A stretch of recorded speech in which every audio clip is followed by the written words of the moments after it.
Amro. How are you? Very good, thank you, man. Very good. Yeah, all good. Well, I firstly want to say to the viewers, this is episode 9 of Cup of Tea, and I am joined by Amro Mahmoud. And I want to say, Amro, thank you for everyone that's watching. By the way, I hope that everything is well. I know it's tough, challenging times right now. And we are going to get into a lot about lockdown and anxiety and the effects of what post COVID-19 is going to be like. But firstly, Amra, I want to thank you for, I know you're fasting right now. I know it's Ramadan. And I want Yes. to say I was surprised at how willing you were to come on. I know it's a tough time for you fasting. So thank you for taking the time out. I appreciate that. Is everything okay fasting wise? Everything's good? Everything's good. I've got my imaginary cup of tea right here, Yeah. Oh, as you thank can see. you. I needed something. I needed Yep. something. I know I stupidly told you, I was like, hey, do you have a cup of tea that you can bring for the show? And you were like, I'm fasting, mate. It's okay. Um, but It's yeah, all so good. thank you for joining me. Amra, for so obviously a lot of people are gonna know you. But for the people that maybe don't know you or this is the first time they're seeing you, tell them a little. We're going to hear you talking quite a bit on different various topics throughout the Yep. course of this call. Tell everyone a little bit about who you are and what you do. So, my name's Amro, as you've guessed by now, and my surname is Mahmoud. I'm an actor by trade, so I'm currently an actor. I've been acting properly for about 2 years and currently preparing to start doing a Master of the Arts, so an MA in acting in September. Hopefully, hopefully everything goes well with Yeah, COVID-19 and stuff, so the course starts. yeah, If not this year, then it will be the following September. amazing. And yeah, that's pretty much it. I'm at home now in Brighton. I'm locked down Yeah, in do you know Brighton. what? It's so crazy. I sometimes forget that you live in Brighton, so far away Yeah. from. Well, I used I to don't know. live in London up until a couple of months ago. Yeah, exactly. I Yeah. don't know why. I've always just had you living in London. I don't know why. But Amro, obviously, let's just jump straight into this. I know we're on a bit of a time limit with the Zoom call. Yep. So I want to ask you firstly, a lot of people are going through, it's an anxious time for basically the world. I think that's something that we all sort of have in common. Everyone all over the world is going through COVID-19, whether they're in lockdown or there's strict regulations or whatever it is. Um, One of the things that a lot of people have mentioned is, and now you'll see it all over social media, people struggling with anxiety of being in lockdown, being at home, not having the same regulations, being out of the daily routine that they usually have. Yeah. Anxiety has sort of affected them, and it's affecting everyone in their own sort of individual way, isn't it? What has your experience been like with the whole lockdown? I know you're in Brighton. I was going to say London, but yeah, Brighton. What is it like being in lockdown for you? And if any, what kind of anxiety have you experienced being in lockdown? So it's been good overall. It's been good. I think I've managed it well. I can't speak for the masses because Mm. I know that a lot of people that I've spoken to personally haven't been in such a good or in as good of a mental state as I have been of recently. But I had at the beginning felt very anxious, very worried. I think that's due to the sudden change. If we were told that, bit by bit, this was what will happen, I think they would be more accustomed to the transfer and the change of society. But the very sudden changes, the uncertainty that we face every day, the constant back and forth that people hear on the news. I don't really listen to the news anymore because of such things. It creates anxiety and fear in people. That is, yeah, that is Yeah, a very good point. I'm going to be talking more about that soon. Yeah. We never but really know ultimately, yeah, exactly how valid certain information that is being presented to us actually is, do we? very true, very true. Yeah. That's a very good So point. being in, aside from the actual virus being out and about and whatnot, Yep. how have you handled being in lockdown at home? Presumably with your family, right? Correct. Yeah. How have you handled not having that same freedom we usually have to go out and about? I know COVID-19 itself has caused so many people, rightfully so, by the way, anxiety and the uncertainty of worrying about, people in their family getting it or contracting the virus themselves, Yes. which is quite a scary thought.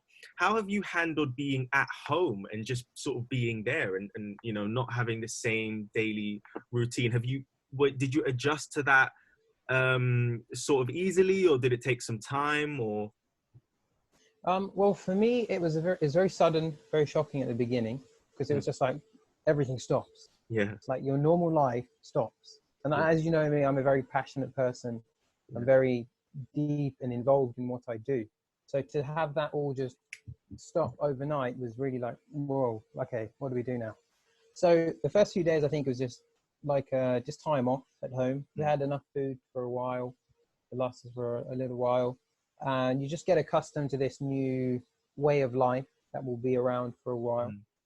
And after that, we start to, draw up a plan. We have discussions with my parents, brothers, sisters. We have a little bit of a family meeting. We say, okay, this is the situation.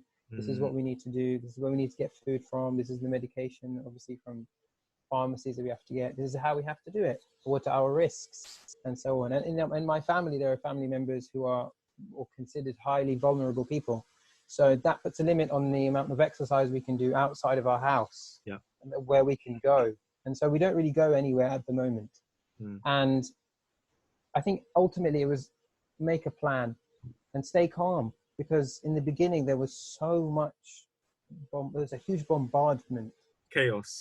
of news and chaos and WhatsApp messages and like, oh my God. And if you just take a step back and 5G. think, 5G, Corona, COVID, this person's dying, and people just needed to take a step back. And so as a family, we took a step back, and everyone supports each other.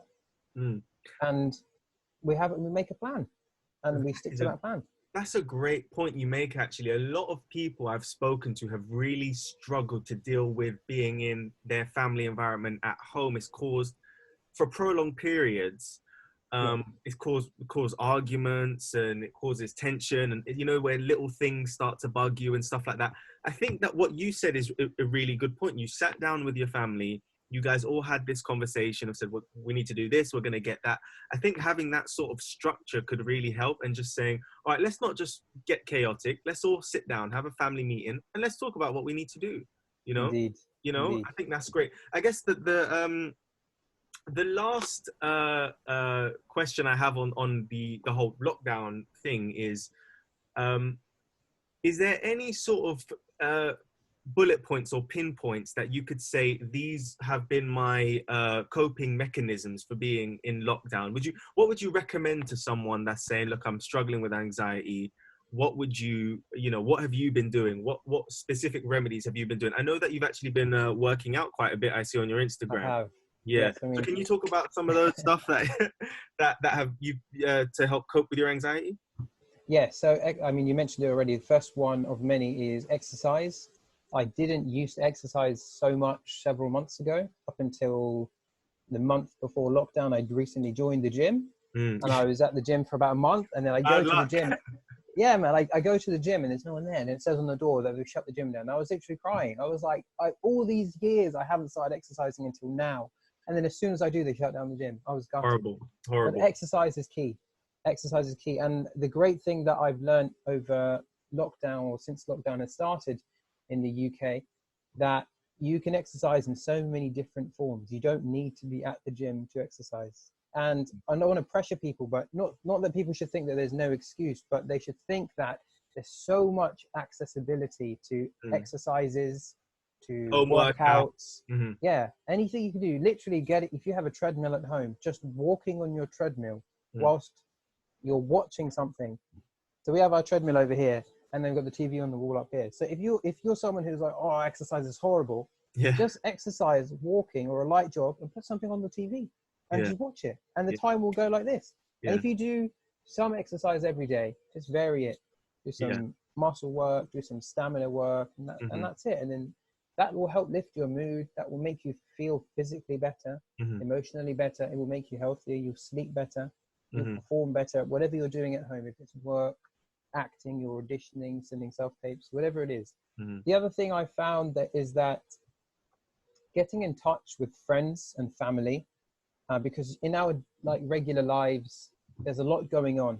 I mean, I try myself to do my best to stay in touch with everyone as much as possible, or as regularly as possible. But with lockdown, it's kind of like, stop, everything stops. Now you can talk to people fully. Like you can sit down, have a solid, long 2-3 hour chat if you want. You talk to people, and also like release some of that pressure. That I know there's a lot of pressure like in the air. I can feel it. There's many people who say there's a lot of pressure that, oh, we have to perform well, or we have to secure acting roles, or we have to get a job, or we have to do this, or I have to like build muscles and lose body fat. No, you don't have to do anything. Calm down. We are in a very difficult time globally. So how people need to handle that is to say, it's okay, let's all calm down and let's make goals, small goals, build on that. If you don't achieve it, understand why, and then try and achieve it through formulating a strategy. So just take off that pressure, make sure you reach out to friends and family, have fun at home, like watch, spend time with your family, game, like exercise, and do whatever you want to do. Just keep your moods up and high and good, and stay positive and have faith, and that's it, and you'll be all good. And of course at times, that was beautiful. Thank you, man. Of course at times it will be hard, and I consider myself someone to be very mentally strong and able to handle these kind of situations. But even I found myself struggling at times. And I think most importantly, it's okay to accept that that's inevitable, and that we aren't perfect, and that we have feelings, and that we will feel bad on some days, and we will make mistakes. Good point. And it's okay. That was, I think you're going to be a series regular, Amro, on the show. That was beautiful. I like that. Thank you, man. I look forward to it. Amro, to the next role. Obviously, you mentioned that you're an actor. And I want to talk, this is something that I haven't actually spoken about on this channel yet, or on Instagram or anything. And I think you and I have a lot of mutual friends in the acting industry. We know quite a lot of people. And I think some of them actually watch this show as well. So I think it's a great topic for us to talk about. How do you think, and I'm still sort of curious about this, I've got my ideas, but I want to hear yours as well. How do you think that COVID-19 is going to affect the acting, the TV, the film industry once the lockdown is lifted, and once people start going back to work on sets, once auditions start to slowly commence? Do you think that we'll see a rise in voiceovers? Do you think that will continue to rise? Do you think that people will try to find creative ways of not doing, of not having to go to a set? Or do you think that we will just sort of, it's just a matter of time of slowly getting back to being on set and being in normality? Yeah. What kind of effect do you think COVID will have on the acting industry once there's a green light to get going again? I think a combination of both. I think that there will be changes that will be in place for a long time. But at the same time, we will go back to how acting and the entertainment industry was, but with these changes also implemented in some areas. For example, as you've said, voice acting work will become more common. Film from home is becoming more common. So I'm with an agency called Talent Talks, which you pay a membership for the year, and they offer you jobs, and you can apply for these jobs. And if you get the role, you obviously go and do it. But at the moment, you can't do that. So all the jobs on this platform at the moment are filmed from home. Are they offering you some sort of stay of payment or a delay of payment because there's no roles now, Talent Talks, or there's just less roles? But in terms of the subscription, you have to pay. Oh, okay, yeah, I misunderstood. That, not all services. So Talent Talks haven't, but I know that Mandy has. I don't know about Mandy. Has it? Yeah, it has. So Spotlight. Okay, I didn't know that. But Spotlight was they gave you 3 months for free. So I got a 3-month extension on the membership, as well as other bills anywhere really. I'm with Vodafone. I got in touch with Vodafone because I've got no work at the moment. So I got in touch with Vodafone, and they were like, it's fine. You can store your bills 30 days each one. And obviously with all the government funding now, people who can't work, who are self-employed as actors, if it's your first year as an actor, you haven't done tax returns for the previous year, right? Your Mhm. first year where you're like working jobs which pay you, you Yes. don't have tax returns, so the Yeah. government won't pay you. Yeah. So then there's scenarios like that. So we've got to, I think, work Which out is ways tough. of ensuring that we have ensuring ways where we have to balance our money out and not just splash it all out in one go. But like you said, I think that these organizations are doing great things, like Mandy, Talent Talks, just in providing jobs at the moment. Even Mhm. if they can't financially provide stalling of payments or so on, or giving more membership time, that's absolutely fine, because we can't force anyone to do that. Them just still offering jobs in a time where most jobs are disappearing is great enough, good enough Mhm. for me, you know. So in terms of industry itself, I think, so moving on from the topic of memberships and so on, Mhm. I feel that once we're back on set, there'll be some distancing involved. There might be regular testing involved on sets, film Yeah. sets, TV sets, advert sets. Mm.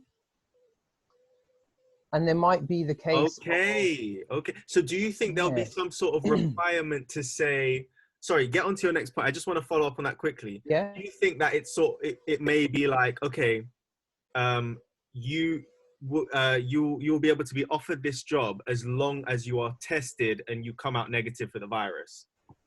yeah, that might be the case, because obviously films, for example, films are big, big money productions, right?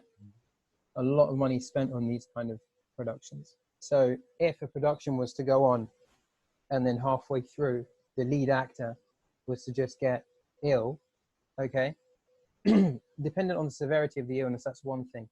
But let's just assume that they had got the virus. That causes a lot of problems for everyone, not just the actor themselves, because they might feel very ill, might have to be hospitalized, feel very sick, and go through a lot of pain.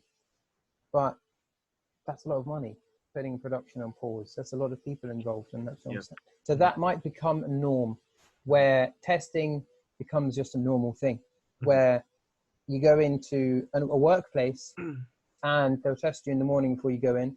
Mhm. And if you're not, you know, if you're negative, come to work, that's fine. Mhm. And the same in the acting world.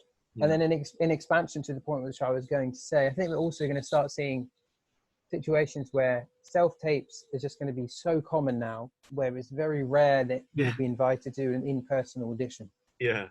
right? And Yeah. then there'll be the rise of home web series, I think. Yeah. They already exist, but this will become more common. Yeah. And things, you know, along that trend, things that don't involve as much contact Mm. will start to become more popular. Mhm. And then those obviously things such as performances which are involving contact, Mm. whether it's hand to hand, hugging, whatever it is, um, they might be put off for a while. But Mhm. when they do come back, people will cherish them more, I Mhm. think. Yeah. But I think it's only a matter of time until everything improves, until there's a solution, until there Yeah. is a way that we can all live and everything to go back to the way it was. That's inevitable at some point. Very good points. I think let's just say, for example, Amro, let's just say, for example, the lockdown was, what are we now? We're in May. Let's say, for Yeah, example, yeah, by July, August, people start to really, return to work, late July, early August. Let's start, that's when people start to really sort of actually start going back into offices, back onto sets and stuff. You personally, when would you feel comfortable enough to say, all right, I'm taking this job, I'm gonna go on set? You as a person, you as someone that's been through all of this, just like everyone else has, what is your what is your feeling towards getting back on a set and mingling with other people? As you know, do you think that you might need more months? A lot of people are talking about, even when the lockdown is lifted, there's still gonna be a couple of months where people are a bit sketchy to shake hands, and yeah. but you as an actor, where you're going to be, interacting with other actors, and sometimes you have, I don't know, kissing scenes and different scenes in films and television and stuff. So it becomes sort of more prevalent in the acting world of close contact. When would you feel comfortable to get back on set? That's a very, very good question. I think to answer that, we need to consider a couple of things. One, how many people have been infected, right? And are we reaching that point where, not that I'm a scientist, but from what we hear of things such as herd immunity or viruses burning out, if we start to approach that point, then it's okay, like we can go out, because very soon the virus will die out on its own. So I think if I was to put a figure on it, I would say, because it also varies. Living at home, I've got family members who are highly vulnerable. So if I'm moving to London, I might say, okay, I'll go and live in London. And whilst I'm there, I won't come home for a number of months until it's considered safe to do so. So I would say probably around July, August. But that's obviously based on current circumstances. If anything changes or gets worse, or there are more waves of infections, or when people go out as their immune systems have dropped in terms of strength, because they're not in contact and exposed to all these germs and viruses and bacteria and other people, what does that mean when people come out? I don't know. So I think July, August, around end of July, mid-August-ish. So I'd say about 3 months exactly. Sounds like a reasonable time. Last question on this. We've got to be quite quick with this because we want to move on to the next segment. But what would be your advice to an actor, actress during this time, and moving into what could potentially be the easing of limitations, and slowly, maybe people are starting to get back into the swing of things, but that is too early to even say that. We don't know what's going to happen. What advice would you give to actors and actresses in this uncertain time of COVID? What would be your off the bat advice? I've got a very simple answer in this, is work on expanding your knowledge and improving your technique. And that is through reading practitioner books. So Meisner, Stanislavski, Chekhov, the Chubak technique, all these books. Get into reading all of these books if you haven't already. Yeah. And just read plays, watch plays, read more books, just books in general, watch films, watch series, watch acting analysis videos, and just practice these things and go over your own technique as an actor. You might have a preparation method for a role. Go over that. What do you want to streamline? What do you want to add? What do you want to take out? And so on. I think just work on yourself as a human being as well, and your physicality, like your fitness, your health, mentally and physically, and your spirituality as well. And that all round together, that like sphere of things all together, is what will make you improve and help you improve overall. Okay, amazing. Utilize this chance, basically. Utilize it. Yeah. Amro, so let's talk a little bit about you. Amro, Mr. Mahmoud, the person, the human being. Do you know what? I don't know how much time. Everyone's putting this pressure on me. They're like, dude, if you use Zoom, you only got 40 minutes. So I don't know how much time we have. But I'll ask you this, Amro. So give us a little bit of background about how you came into acting and what your experiences with acting has been like so far. What have you done that has really challenged you, or really given you this sense of like, this is really what I want to do? What was that point where you were like, I know now that acting is what I want to do? As we know, you're a very passionate person. So what was that moment? I don't know if you can sort of pinpoint it to a moment, but give us a little bit of background as to why acting and what your experience has been like so far. Okay, so I've got two moments that are 2 to 3 moments that are vital, and I say them starting with when I first acted for the first time properly. It was year 6, so 6th grade, if anyone isn't in Britain. And I was 10/11. I auditioned for the school musical, which was traditional that in year 6 of my junior school that we had to do. And at this point, I was like, smart kid who's, messes around a bit in class. No one thinks this guy can act or sing. And I was like, oh, should I sing? Should I not? And we were doing a musical called We Will Rock You, which consists of all the Queen songs, the band Queen. Yeah. And Killer Queen was the audition that I did. And I put a twist on it at the end. I go up, and this is about my rehearsal. So I go up and do the actual audition. And they're like, oh, does anyone want to audition? And I'm like, oh, yeah, I do. I was so hesitant, so nervous. I was like, screw it, I'll do it. Go up, smash it. Everyone's like, oh my God. And it's like, it was mental. I got Really? I got a lead protagonist, antagonist role. Yeah. That was awesome. My first night of filming, my first line, I got the first line wrong. But because all the audience was adults, they got the joke of Yeah, the yeah, line, yeah, even though I yeah. didn't know what it meant. And then from then on, it was just smooth sailing. That is a tough Those line, shows. though. The first line is a tough line. Yeah, I You. had the first line of the whole play, the musical. Sorry, I was the first person out, and Oh it my was days. awesome. It was an awesome experience. I Mm, was like, oh damn, I forgot it, but I wasn't gutted because mm, everyone laughing was like, it made me really motivated to smash it. So mm. then moving on, I did some more singing in secondary school because I went to a secondary school which had a performing arts uh, side to it as well. And we did lots of singing competitions and so on. And then and I really wanted to do drama, but I didn't. And I regret not doing drama at GCSE and at A-level, but in another life I will. Anyone out there, if you want to do acting and you're about to start GCSEs, I'd recommend do it. It's a very good life skill, even if you don't go into acting after. But then in college, I was like, oh, I really want to go back to acting, but I didn't. Halfway through uni, I watched Baby Driver and the film Whiplash. Mm-hmm. And after those two movies, I was just blown away. Mm. I was really moved emotionally and spiritually, and I was blown away completely. And I was like, that's it. I wanted to do this. And this has just triggered me to say, screw it, I'm going back and doing this. And Wow. throughout uni, I did it. Yeah. I was doing classes on the side, joined the university drama society, joined loads of like drama workshop classes outside, did lots of short courses, did everything in Brighton that I could do because I was studying at the University of Sussex, which is in Brighton, and living at home. And then I was like, right, once I finished my degree, I'm moving to London, joining acting school, training, and so on. And that's what I did. Finished my degree, moved to London, joined an acting school, did loads of short courses, did a play, did loads of short films, which many of which have gone on to win awards at film festivals and get loads of nominations, which is pretty cool. And that's it really in terms of those moments were amazing.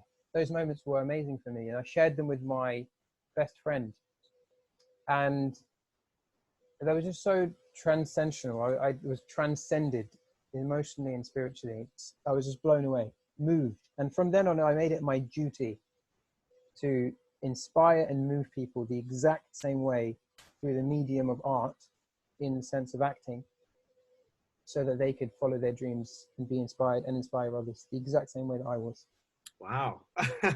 I think you just on your last point there, you sort of alluded to my next question, which is basically, I know you alluded to it there, but maybe talk just a little Yeah. bit more about what kind of mark do you want to leave on the acting world, you know, through your art form. What is your sort of, I know we're talking about what you're sort of doing now and how you came into acting, but now let's look at things sort of long term. You know, once you've really, I know right now everything is tough because we're in lockdown and stuff, but Yeah. once we get back into the swing of things, and what are your long-term goals in terms of maybe inspiring others, or what is the reason you really now want to do this? What do you want to, if you want, I don't know if you want to give back or whatever, but what is the sort of outcome that you want to get from doing your art form? I hope that I'll break it down into about two or three things. Mm-hmm.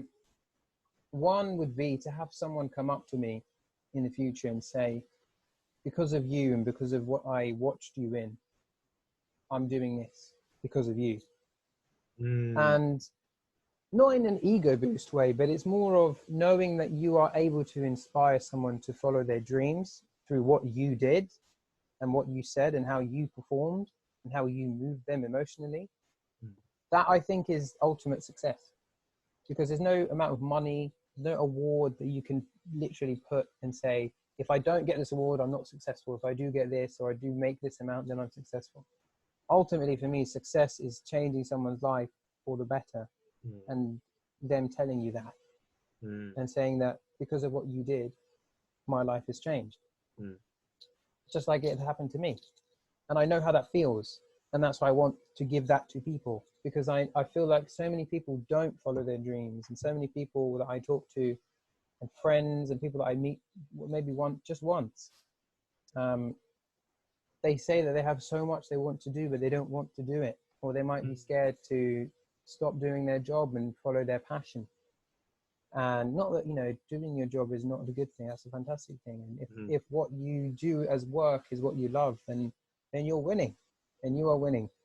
But ultimately, my vision for the future would be to improve the representation of Muslims and those of ethnic minority backgrounds in the media, which we are seeing. It's improving. I think that comes through making very impactful art, making art that has a lot of attention. So landing roles in big franchises where you are a face of a big franchise, or your face or your name is known globally, therefore enabling you to make a bigger impact much quicker. And so it's to improve that representation and diversity wise as well, and to make people feel that they belong, no matter where you're from, no matter who you are, no matter what religion you are, what skin color, what language you speak. That all doesn't matter.